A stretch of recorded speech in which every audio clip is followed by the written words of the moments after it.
Bonjour et bienvenue dans le premier podcast qui parle aux femmes ayant tout essayé pour réussir à prendre soin de leurs cheveux naturels. La cause de leurs cheveux abîmés ?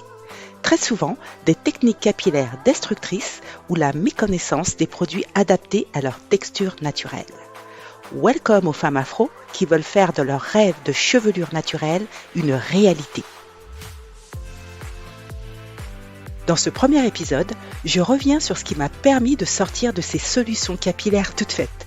Celles qui me faisaient perdre un temps de dingue pour résoudre, ou pas, mes problèmes de cheveux abîmés. Allez, suis-moi, c'est parti. Je m'appelle Carole Seguin, je suis passionnée de cheveux et de soins naturels depuis 2013.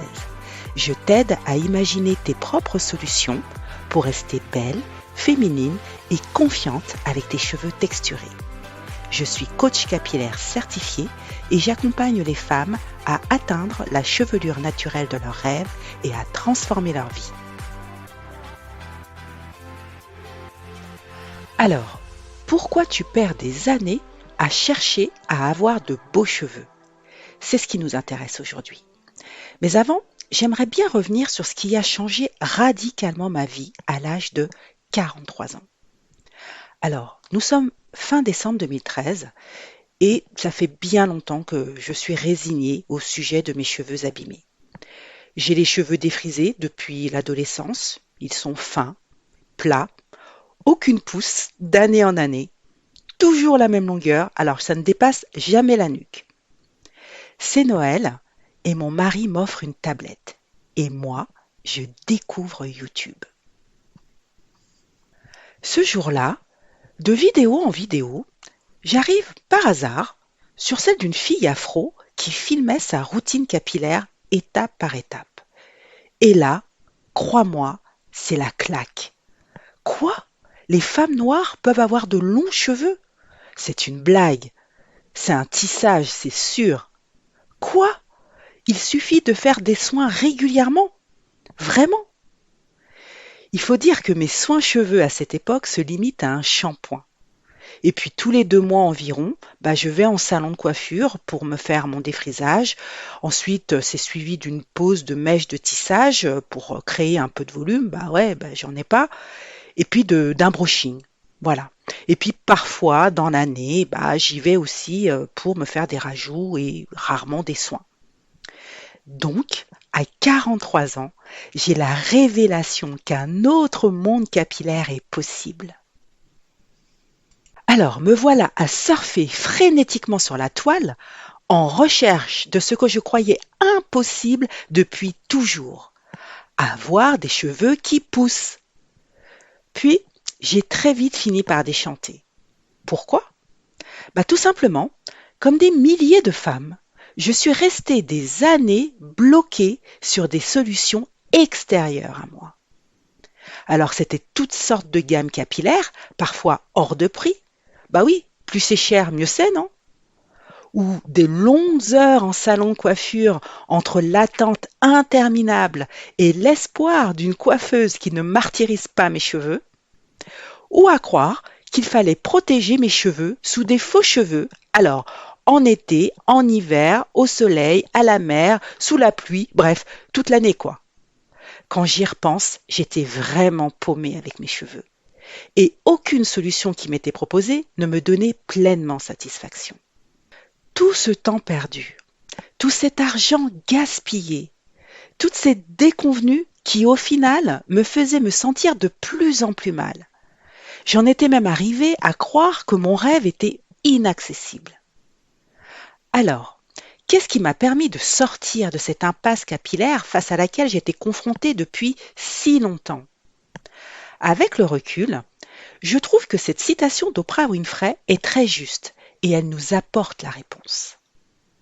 Nous ne pouvons pas devenir ce que nous voulons être en restant ce que nous sommes. En effet, cette citation s'applique parfaitement au désir de passer de cheveux afro abîmés, voire très abîmés, ce qui était mon cas, à des cheveux beaux, souples et brillants qui poussent en santé. Car il faut changer quelque chose pour que sa vie capillaire change. Et le changement, le vrai, est d'abord en soi. J'en ai fait du chemin depuis 2013. Je suis passée de défrisée, démoralisée, en transition vers mes cheveux naturels, et là j'étais plus sûre de moi, pour enfin être 100% nappy qui assume pleinement son afro. Mais j'ai compris une chose essentielle quand on veut vraiment résoudre ces problèmes de cheveux abîmés. Les solutions que l'on cherche à l'extérieur de soi sont en fait à l'intérieur de soi. Depuis toujours, on nous apprend à rechercher le produit, le secret. Alors ça peut être la crème, le shampoing, le sérum, bref, l'élixir à appliquer sur nos cheveux. Ou l'astuce cheveux, celle qui va révolutionner notre vie capillaire. Et chez nous, femmes afro, nos cheveux, c'est toute une histoire. Donc, je comprends tout à fait que l'on croit à ces enseignements dispensés depuis la nuit des temps. J'étais pareil avant. Mais jamais on ne s'intéresse à ce qui se passe en nous, au niveau de nos croyances, nos pensées, nos émotions, tout ce processus interne qui nous permet de nous mettre en action et donc d'obtenir rapidement des résultats positifs avec nos cheveux. Alors j'ai conscience que c'est un véritable changement de paradigme, mais c'est de loin la meilleure voie à suivre pour réussir à reprendre le contrôle de ses cheveux. Quand j'ai intégré ça, j'ai décrété de me focaliser sur moi et de me faire confiance. Alors, premièrement, j'ai décidé d'acquérir les bonnes connaissances capillaires, les bons produits, les bons gestes, le bon rythme de soins pour les besoins de mes cheveux, pas ceux de la voisine, pas ceux de la copine, à qui j'arrêtais pas de demander des conseils. Donc, exit les solutions qui s'adressent au plus grand nombre. Les produits, les tutos cheveux, les challenges. J'ai appris aussi à ne plus croire aux promesses marketing et à créer ma propre gamme capillaire, 100% naturelle, celle qui répond aux besoins de mes cheveux. Deuxièmement, j'ai revu mes croyances sur mes cheveux, leur nature, leur histoire et sur moi-même, notamment ma capacité à les accepter, les aimer et les entretenir. J'avais jamais fait ça avant. Et oui, je me suis rendu compte que je pouvais vivre sans dépendre d'une coiffeuse, d'une amie, d'une cousine, d'une perruque ou de mèches pour me sentir belle et bien coiffée. Et troisièmement, j'ai appris à accepter l'évolution de mon image capillaire et de me sentir en confiance avec mes cheveux. Oui, au début, ça faisait un peu bizarre de me voir dans le miroir, je te le cache pas. Il faut dire que je suis passée d'un carré défrisé, lisse et sage, que je cultivais depuis des années, à une coiffure afro que je porte lâchée tous les jours de l'année et en toute occasion. Aujourd'hui, je me sens tellement heureuse et je me sens vraiment libre. Donc, maintenant que tu connais le process, si aujourd'hui tu es gêné, triste, perdu à cause de l'état actuel de ta chevelure, ou que tu en as assez de cacher la misère sous des perruques, des rajouts, des foulards, comme j'ai pu le faire moi pendant de nombreuses années, ou que tu n'oses pas lâcher tes cheveux naturels et assumer pleinement leur texture, je peux t'aider à débloquer la situation avec tes cheveux et à avancer beaucoup plus vite.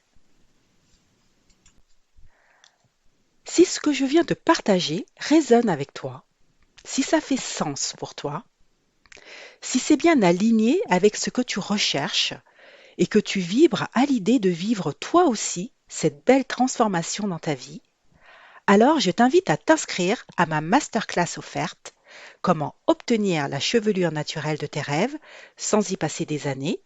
Le lien, c'est bit.ly, bit.ly/Carole